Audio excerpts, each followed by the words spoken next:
Hello, everybody. Hi, guys. Namaskar. Welcome to the session. My name is Pritesh, your host, your host, and a proud educator from an academy. Let's crack it together.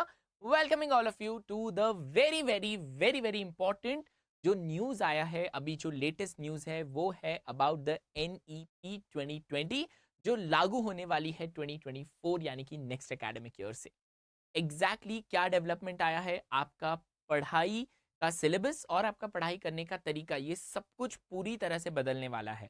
आज तक जैसे हम exams देते आ रहे थे वो भी change होने वाला है। हम कौन से सब्जेक्ट्स पढ़ रहे थे वो भी चेंज होने वाला है। Basically, recently I was listening to a podcast by the former education minister, that is Smriti Irani, and उनका ये कहना था कि जो हमारी एजुकेशन पॉलिसी थी ये 40 साल से चेंज ही नहीं हुई थी। लेकिन finally in 2020 the new education policy was implemented thanks to the NCF, that is the national curriculum framework. और ये करिकुलम फ्रेमवर्क जब चेंज होता है it is based on the policies. And finally अभी हमारे पास एक नया एजुकेशन पॉलिसी हमारे देश में इम्प्लीमेंट हो रही है जो फोकस करेगी ऑन प्रैक्टिकल बेस्ड लर्निंग। अभी जो नई CBSE की बुक्स भी डेवलप हो रही हैं और कई सारे इंडिया के स्टेट्स हैं स्पेशली महाराष्ट्र जिन्होंने ये नई एजुकेशन पॉलिसी को एक्सेप्ट किया है। And according to the new education policy the focus will be more on practical learning, rote learning, यानी कि जो रट्टा मारने का तरीका है उसको पूरी तरह से डिस्कार्ड किया जा रहा है। And a student should be able to practically know what the student is learning. इसी के साथ साथ a student will be given the freedom to choose the subjects of his or her choice. Exam का pattern भी बदलने वाला है। And recently जब मैंने एक वीडियो किया था which was your CBSE versus Maharashtra board, उसमें भी मैंने आप लोगों को ये बताया था कि कैसे महाराष्ट्र बोर्ड की जो टेक्स्ट बुक्स हैं वो रिवाइज करवाई गई है पूरी तरह से। बिकॉज पहले ऐसे होता था कि जो भी कॉम्पिटिटिव नेशनल लेवल के कॉम्पिटिटिव एग्जाम्स हैं जैसे कि आपका NTSE है या इंस्पायर है या नीट है या JEE है, ये सारे एग्जाम CBSE के बच्चों के लिए क्रैक करना बहुत ईजी होता था और स्टेट बोर्ड वाले बच्चे पीछे रह जाते थे। लेकिन I guess if I am not wrong 2007 के बाद ये सारी बुक्स को रिवाइज करवाया गया है। एंड अभी अगर आप देखेंगे तो CBSE की टेक्स्ट बुक और महाराष्ट्र बोर्ड की टेक्स्ट बुक में ज़्यादा फर्क नहीं है। ये सारी टेक्स्ट बुक्स को रिवाइज करवाया गया है। एंड अभी ये जो NEP लागू होने वाली है द नेशनल एजुकेशन पॉलिसी, इसके बाद तो अब आप और ज़्यादा चेंजेस देखेंगे in your entire education system. तो NEP का सबसे ज़्यादा असर कौन से ग्रेड्स पर पड़ेगा? तो it will be on grades of students of grade 9, 10, 11, 12। इन लोगों पर सबसे ज़्यादा इसका असर होगा। क्यों? क्योंकि आप लोग एक माइलस्टोन कवर करने वाले हैं, 10th एंड 12 जो माइलस्टोन है वो कवर होने वाला है। तो आप लोगों के ऊपर सबसे ज़्यादा असर पड़ेगा। जो लोअर क्लासेस के बच्चे हैं वो 10th तक आने तक यूज टू हो जाएंगे टू द न्यू फ्रेमवर्क। तो that is why let me give you a quick update कि नई जो NEP 2020 है उसमें क्या नया अपडेट आया है। तो मेरे पास यहाँ पर एक न्यूज़ आर्टिकल है, राइट, जो न्यूज़ आर्टिकल है जो आपको ये बताएगा कि कैसे हम लोगों पर डायरेक्ट इसका एक असर होने वाला है। This is from Dainik Bhaskar and इसकी हेडलाइन ही हमें ये कह रही है कि कक्षा तीसरी से 12 तक का कोर्स तैयार, महीने के अंत तक सामने आ सकता है। तो जुलाई के एंड तक ये जो नया करिकुलम फ्रेमवर्क है वो सामने आ सकता है। और इसमें क्या क्या हम क्या क्या इसे इसमें हम फेस करेंगे, हमारी जो पढ़ाई करने का तरीका है वो कैसे बदलेगा, आइए इसे जानते हैं। तो 9वीं से 12वीं तक अगले सत्र, सबसे पहले इन्होंने क्या बोला है, I just change the colour, कि 9 to 12 तक अगले सत्र से सेमेस्टर, साल में 2 परीक्षाएं, विकल्प में 150 विषय। यानी कि आपका जो सिलेबस है, आपके सिलेबस में, right, your syllabus from your grade 9 to grade 12 will have a total of 150 subjects. आपके टोटल ग्रेड 9 से लेके ग्रेड 12 तक टोटल 150 सब्जेक्ट्स होने वाले हैं। 9 से लेके 12 तक 150 सब्जेक्ट्स होने वाले हैं टोटल। 9, 10th, 11th, 12th, ये 4 सालों में आप पहले कौन कौन से सब्जेक्ट्स पढ़ते थे? तो पहले हमारे सब्जेक्ट्स होते थे English, Hindi, Marathi, math, science, SST, और एक चलो एडिशन कर लेते कंप्यूटर, EVS वगैरह वगैरह, जो भी 7। ठीक है, तो 7 7 7 7 7 4 28। लेकिन अब आपके पास चॉइस होने वाली है 150 सब्जेक्ट्स की। जो फाइनल एग्जाम्स होगी वो 2 टर्म्स में होगी, यानी कि आपकी 10th एंड 12th की बोर्ड, योर 10th, एक सेकेंड, हाँ, your 10th and 12th board will be in 2 semesters, ठीक है, ये 2 सेमेस्टर्स में होगी। देन नई राष्ट्रीय शिक्षा नीति यानी कि आपका न्यू एजुकेशन पॉलिसी के हिसाब से कक्षा तीसरी से 12वीं तक के लिए नेशनल करिकुलम फ्रेमवर्क तैयार हो गया है। The NCF, that is the national curriculum framework, it is absolutely ready. इसके प्रकाशन यानी पब्लिकेशन, इसके प्रकाशन की तैयारी चल रही है। एनईपी 2020 घोषित होने की तीसरी वर्षगांठ 29 जुलाई या उससे पहले एनसीएफ सामने आ सकता है। So before the 29th of July the new books which have been approved by the NCF and which have been coming into effect or implementation by the NEP will come forward, यानी 29 जुलाई, यानी कि आज से कुछ ही दिनों में आपके पास आपकी नई NEP 2020 के हिसाब से जो बुक्स हैं वो सामने आ जाएगी। Already I am in touch with many publications जो बहुत नेशनल लेवल पे काम करते हैं, उन सभी के लिए मैंने बहुत ज़्यादा काम किया है कंटेंट को लेकर, असेसमेंट को लेकर, तो they all are in touch with me and I am also helping them to revise the questions, because अभी जो क्वेश्चंस होंगे, अभी एक लेटेस्ट न्यूज़ आई थी उसके हिसाब से बोला गया है कि जो सारे क्वेश्चंस आपके एक्सरसाइजेस में होंगे they all will be very very practical based, they will be assertion and reason based. आपका असर्शन रीजन अभी आपके एक्सरसाइजेस का एक बहुत बड़ा हिस्सा होने वाला है। All the assertion reasoning based questions, these are going to be a very very big part of your exercises. इसी के साथ साथ और सबसे ज्यादा इंपॉर्टेंट टाइप के जो क्वेश्चंस आएंगे दे will be your case study based question, ठीक है। तो ये 2 क्वेश्चंस टाइप पे आपको बहुत ज्यादा फोकस करना है। इसके अलावा you will have more of MCQs, more of true और false, more of match the following. जो बड़े बड़े 3-3 4-4 पेज के आंसर्स होते थे वो अब नहीं होंगे, because the policy is focusing towards more of practical based learning and रट्टा मारने की जरूरत नहीं है। नो मोर रट्टा मार, अब केवल पढ़ाई से फुल ऑन प्यार, राइट? तो बिल्कुल अब रट्टा नहीं मारना है। उसके बाद क्या लिखा है, सभी 10वीं कक्षाओं की नई किताबें तैयार करने के लिए भी विशेषज्ञों की पहचान कर ली गई है। तो कौन कौन से लोग आपकी 10th स्टैंडर्ड की नई बुक्स प्रिपेयर करेंगे ये भी ऑलरेडी सिलेक्टेड है। याद रखिए 29 जुलाई तक हमारे पास सब कुछ क्लैरिटी आ जाएगी। उसके बाद एनसीएफ के घोषित होते ही किताबें तैयार करने की कमेटियां गठित होंगी। कक्षा तीसरी से 12वीं तक के लिए स्कूली शिक्षा में अब करीब 150 विषय की किताबें बनाई जाएंगी। तो पहले जब आपके पास सिर्फ 28 विषय होते थे, अब होंगे 150 विषय, यानी कि almost it is almost 5 times, right? Almost 5 times, यानी कि आपको मिलेंगे कई सारे नए subjects. You will be focusing on many more new subjects. अभी तक आप जो केवल physics, chemistry, biology, math, algebra, geometry, science 1, science 2 केवल जो ये सब पढ़ते थे, अब ये सारे सब्जेक्ट्स बहुत ज्यादा एक्सपैंड होने वाले हैं। आप लोगों को बहुत ज्यादा डाइवर्सिटी मिलेगी बहुत सारे नए सब्जेक्ट्स को पढ़ने की, ठीक है।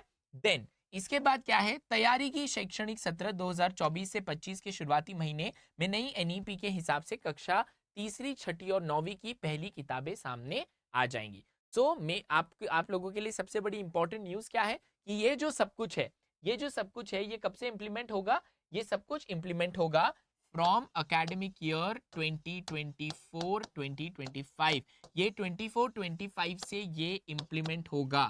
This will be implemented from the academic year 2024-2025, ठीक है। नाउ पिछली नीति की तुलना से 5 गुना तेजी से काम। तो जो पिछले बार नई पॉलिसी आई थी वो जो 40-50 साल पहले, उसके कंपैरिजन में अभी बहुत तेजी से काम हो रहा है और कुछ ही सालों में ना सिर्फ किताबें रेडी हो गई है लेकिन के लिए भी हम लोग तैयार हैं, ठीक है। पिछली नीति 1986 याद रखिए, देखिए में आई, किताबें 2008 तक आई, यानी कि 1986 में तभी नया पॉलिसी आया था। 96, 6 एंड 8 यानी कि 28 साल पिछली पॉलिसी को इंप्लीमेंट होने में लगे थे। 28 साल, 28 इयर्स, लेकिन अब कितने साल लगे? 2 साल।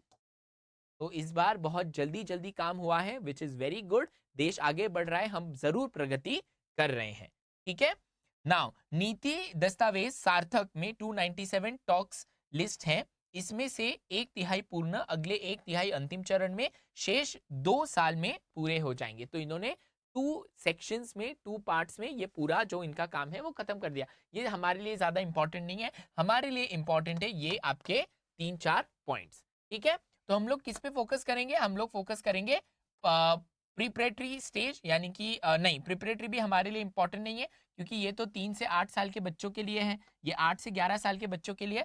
हमारे लिए इंपॉर्टेंट है middle stage and secondary stage, जिस पे हम लोग ज़्यादा फोकस करेंगे। तो आइए देखते हैं कि ये मिडिल स्टेज और जो आपका सेकेंडरी स्टेज है वो क्या बोलता है। वोकेशनल एक्सपोजर शुरू होगा। So for my 9th and 10th standard student, for 9th and 10th standard you will be focusing more and more on vocational subject। भाई बहुत हुआ वही सब्जेक्ट्स पढ़ना।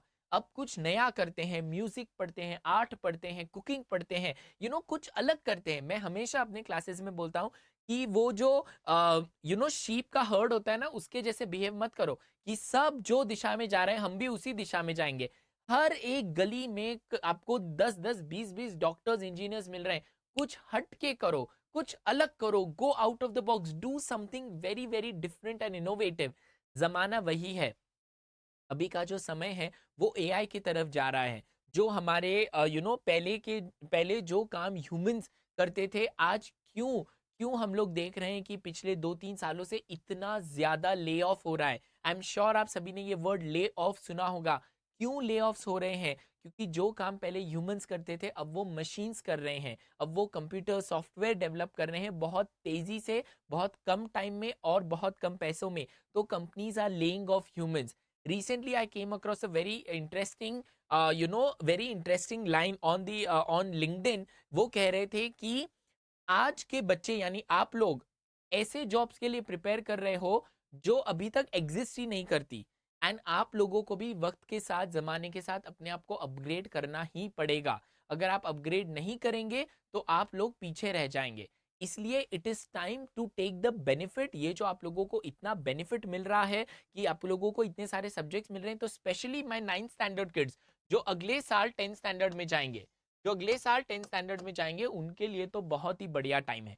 जो 10th के बच्चे हैं, आपके लिए ज्यादा डिफरेंस नहीं होगा, क्योंकि आपकी बोर्ड एग्जाम होगी और आपकी बोर्ड एग्जाम के बाद ये इंप्लीमेंट होगा।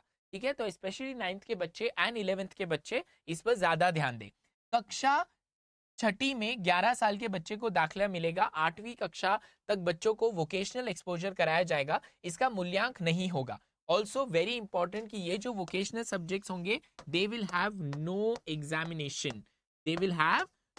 एग्जामिनेशन, ठीक है। And this is for 8th standard, कि no exams for 8th standard. उसके बाद भाषा और विज्ञान के अलावा, apart from languages and science, you will have मानविकी, यानी कि आपका सोशियोलॉजी, साइकोलॉजी, विज्ञान कला, यानी मानविकी, विज्ञान कला और सामाजिक विज्ञान के बेसिक पढ़ाई करवाई जाएगी। तो आप लोगों को 8th स्टैंडर्ड में ही psychology, human psychology, sociology, commerce, arts, science, इनकी आपको बहुत ही ब्यूटीफुल तरीके से इंफॉर्मेशन दी जाएगी 8th स्टैंडर्ड में। ठीक है, इसके अलावा 8वीं कक्षा की पढ़ाई पूरी होने पर तीसरा मूल्यांकन होगा। तो आपकी 8th स्टैंडर्ड की फाइनल एग्जाम होगी, which will be in the form of third semester. Then कक्षा 3, 5 और 8 में होने वाले मूल्यांकन बोर्ड परीक्षा की तरह नहीं होंगे। छात्रों पेरेंट्स की नियमित काउंसलिंग होगी। वोकेशनल एजुकेशन का मूल्यांकन 9वीं कक्षा से होगा। तो जो भी आपके वोकेशनल सब्जेक्ट्स आप चूज कर रहे हैं, उसकी एग्जाम शुरू होगी 9th स्टैंडर्ड से। एग्जाम्स फॉर वोकेशनल ये आपकी शुरू होगी 9th स्टैंडर्ड से। 8th स्टैंडर्ड तक आपको एग्जाम नहीं देनी पड़ेगी वोकेशनल सब्जेक्ट्स की। अब देखते हैं कि और क्या क्या बदलाव आने वाला है।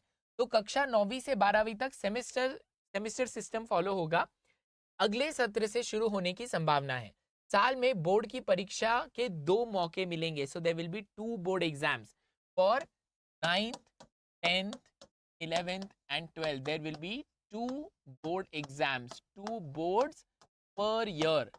ठीक है, देन साल में बोर्ड परीक्षा के 2 मौके मिलेंगे। 9वीं, 10वीं और 11वीं, 12वीं में कुल 16 पेपर देने होंगे, यानी साल में कम से कम 8 पेपर देने होंगे। तो there will be 8 exams in 9th, 8 in 10th, 8 in 11th and 8 in 12th। अभी तक कौन कौन से सब्जेक्ट्स होते थे हमारे पास? अगर मैं 12th की बात करूं तो 12th में मैंने हाल ही में आपको मेरा मार्कशीट दिखाया था, आई होप आप लोगों ने वो वीडियो देखा है जिसमें मैंने माई 10th and 12th marksheet I had show. तो पहले कितने सब्जेक्ट्स होते थे? इंग्लिश मैंने कितने दिए थे? English, Sanskrit, geography, physics, chemistry, bio, मैंने दिए थे 6 एग्जाम्स। आप लोग देंगे 12 एग्जाम्स, ठीक है? तो जो 11th के बच्चे हैं, नेक्स्ट ईयर आप जब 12th में जाओगे तो आप लोगों को 8 सब्जेक्ट्स होंगे, 2 extra. Same with 9, same with 10, same with 11, same with 12। Again I am repeating, it is going to be followed from 24 and 25 academic year, यानी कि नेक्स्ट अकेडमिक ईयर से ये सब फॉलो होगा, ठीक है? देन 9वीं का रिजल्ट 10वीं की फाइनल सर्टिफिकेट में जुड़ेगा। इसी तरह 11वीं के अंक 12वीं के रिजल्ट में जुड़कर सर्टिफिकेट मिलेगा। तो आप लोगों का जो 10th का मार्कशीट आएगा उसमें आपके 9th के मार्क्स भी होंगे, जो 12th का मार्कशीट आएगा उसमें आपके 11th के मार्क्स भी होंगे। सो अभी जो रिजल्ट आएगा it will be a combined result of 9 10th and a combined result of 11 12th, ठीक है? और क्या क्या चेंजेस आएंगे, very important for 9 10th classes. 9वीं व 10वीं में 8 स्ट्रीम होंगे, मानविकी व भाषा, ठीक है? तो आपके 8 जो सब्जेक्ट्स होंगे वो कौन कौन से सब्जेक्ट्स होंगे? सबसे पहला मानविकी एंड भाषा। तो मानविकी, if I am not wrong, मानविकी is psychology, if I am not wrong. तो मानविकी एंड लैंग्वेज, ठीक है? उसके बाद मैथमेटिक्स, वोकेशनल एजुकेशन, इसमें आपको चॉइसेस मिलेंगी, physical education, arts, social science, science और इंटरडिसिप्लिनरी ग्रुप। तो आपके 8 ग्रुप्स कौन से होंगे? सबसे पहला ग्रुप होगा for 9 10 students, please pay attention, ये मैं 9 10 के बच्चों के साथ बात कर रहा हूं। सबसे पहला आपका होगा योर मानविकी व भाषा, right? Second maths, third vocational education, fourth physical education, fifth arts, sixth social science, seventh science and एथ will be your interdisciplinary group. तो ऐसे आपके 8 एग्जाम्स होंगे। 9th में आपका एग्जाम होगा, 10th में आपका एग्जाम होगा, 10th का फाइनल रिजल्ट जो होगा उसमें 9th एंड 10th दोनों के मार्कशीट इन्वॉल्व इंक्लूडेड होंगे, ठीक है? इन 8 ग्रुप में हर से 2-2 यानी 16 पेपर चुनने होंगे। तो basically these 8 groups will have 2-2 subjects each, ठीक है? 8 groups will have 2-2 subjects each. Then इन्हीं 8 समूहों में से न्यूनतम 3 समूहों में 4 विषय चुनने होंगे। तो इन 8 समूहों में से 3 समूहों में 4 विषय चुनने होंगे आप सभी को। हर विषय में 4-4 पेपर होंगे, चुनने में 150 विकल्प मिलेंगे। तो जब आप इनको ब्रीफ करके देखेंगे, जब आप इनको आगे देखेंगे कि इसमें कितने सब्जेक्ट्स हैं, उनमें से आप लोग कितने चूज कर सकते हैं, तो आप टोटल देखेंगे, टोटल 9 10 11 12 मिला के 150 सब्जेक्ट्स आते हैं, ठीक है? टोटल 150 सब्जेक्ट्स आते हैं। Now I talk about 11th and 12th। तो ये हम थोड़ा सा इरेज कर देते हैं, ठीक है? फिर मैं 11 12th की बात करता हूँ। So when I talk about 11th and 12th, तो 11 12th बच्चों के लिए क्या अभी तक इन्फॉर्मेशन मैंने दी है कि आपका जो 12th का मार्कशीट है उसमें 11th के मार्क्स भी इंक्लूडेड होंगे, नंबर 1। नंबर 2, अब देखते हैं सब्जेक्ट्स। अभी तक 11वीं व 12वीं के स्तर पर साइंस, कॉमर्स, आर्ट्स, ये 3 ही हमारे पास फैकल्टीज होती थी, साइंस, कॉमर्स, आर्ट्स। लेकिन अब संकाय का विभाजन नहीं होगा। तो now you will not have आपको नेक्स्ट ईयर से, यानी कि जब आप लोग जो अभी 10th के बच्चे हैं, आप लोग जब बोर्ड एग्जाम देंगे, तो आप लोग जब नेक्स्ट ईयर 11th में एडमिशन लोगे तो आपको कॉमर्स, आर्ट, साइंस नहीं चूज कर सकते। There will be nothing called as commerce, art, science. तो क्या होगा फिर क्या होगा? यहां तक कि संगीत, खेल व क्राफ्ट गतिविधियों को आर्ट्स एजुकेशन, फिजिकल एजुकेशन व वोकेशनल एजुकेशन का दर्जा मैथमेटिक्स, साइंस, मानविकी भाषा व सामाजिक विज्ञान के बराबर होगा। यानी कि आपका क्राफ्ट, आपका म्यूजिक, इन सभी को they will be as equivalent as science and mathematics. तो कॉमर्स, आर्ट्स, साइंस तो भूल जाओ, अभी सारे subjects will be given the same level, the same leverage, the same importance and the same potential, ठीक है? रिपोर्ट कार्ड का जो होलिस्टिक प्रोग्रेस कार्ड कहलाएगा, so now you will not get a report card, आपको marksheet नहीं मिलेगी, आपको मिलेगा holistic card. You will be given something as called as a holistic card, ठीक है? ये होगा आपके नए रिपोर्ट कार्ड का नाम, होलिस्टिक कार्ड। को करिकुलर सभी गतिविधियों का प्रदर्शन का ब्यौरा होगा। तो दिस विल हैव एवरीथिंग। तो जो मेरे 10th के बच्चे हैं जो बोर्ड एग्जाम्स दे रहे हैं, this is the last year you are giving your board exams. Because 11th में जाने के बाद बोर्ड एग्जाम्स का कॉन्सेप्ट बदलने वाला है, आपके सब्जेक्ट्स बदलने वाले हैं। ऐसा नहीं है कि साइंस तो बहुत क्या, science science science, commerce commerce, arts arts arts, ऐसा कुछ नहीं। everyone will be given the same weightage, the same importance. There will be no division of commerce, arts, science. You can choose anything. Like, a student can choose physics, chemistry, music and say history. ये subjects भी वो ले सकता है, because हमारी जो government है, हमारी जो सरकार है, हमारा जो देश है, यहाँ पर ये हम बहुत अच्छी तरीके से समझ गए हैं कि किसी भी बच्चे का असेसमेंट उसने कौन से सब्जेक्ट्स चूज किए उस पे से नहीं हो सकता। क्यों एक कॉमर्स का बच्चा बायोलॉजी नहीं पढ़ सकता, या क्यों एक साइंस का बच्चा म्यूजिक नहीं पढ़ सकता। एक साइंस का बच्चा फिजिक्स, केमिस्ट्री, मैथ्स, बायो के साथ म्यूजिक भी पढ़ सकता है। एक साइंस का बच्चा physics, chemistry, maths, bio, English, Sanskrit, music और अकाउंट्स भी पढ़ सकता है, right. It depends on the child, let the child learn what the child wants to learn. क्यों हम लोग उनको डिविजन्स में डिवाइड करें कि नहीं तू कॉमर्स है तो तू बायो कैसे पढ़ेगा, नहीं तू आर्ट्स है तो तू फिजिक्स कैसे पढ़ेगा। नहीं, मैं आर्ट्स का स्टूडेंट हूं और मुझे फिजिक्स पसंद है, लेकिन क्योंकि मुझे फिजिक्स पसंद है तो मैं केमिस्ट्री, बायो क्यों पढ़ूं, राइट। तो ये जो है, ये विभाजन अब नहीं होगा। It is time to be so inclusive. And आप देखेंगे कि हमारा जो देश है, हमारी जो सोसाइटी है, ये ना सिर्फ एकेडमिक्स में लेकिन ये हर फील्ड में बहुत ज्यादा इंक्लूसिव होती जा रही है। आज we are reaching a stage where we do not judge people, where we do not bifurcate people based on their gender, based on their color, based on their race, based on their caste. Nahi, we are becoming one.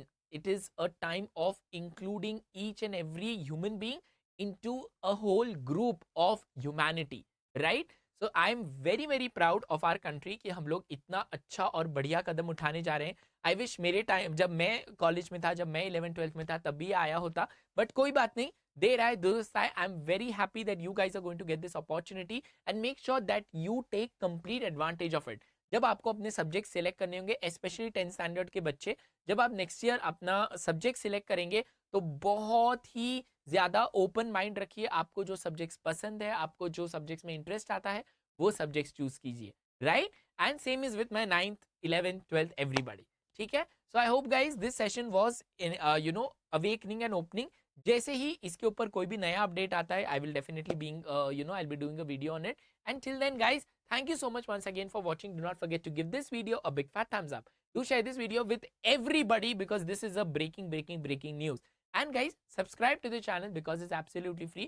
Remember, hashtag each one get one. मेरी आप लोगों से बस इतनी दरखास्त है कि आप सभी को बस एक और बंदे को सब्सक्राइब करवाना है। इस तरह से एक ही दिन में हमारी अनअकैडमी महाराष्ट्र बोर्ड स्कॉलर्स की जो फैमिली है वो डबल हो जाएगी। तो hashtag each one get one, right? Until then guys, until we meet next, this is Pritesh, your host, your dose and a proud educator from an academy, signing off for now. Take care of yourself, stay healthy, stay happy, stay blessed. God bless all of you. Lots of love.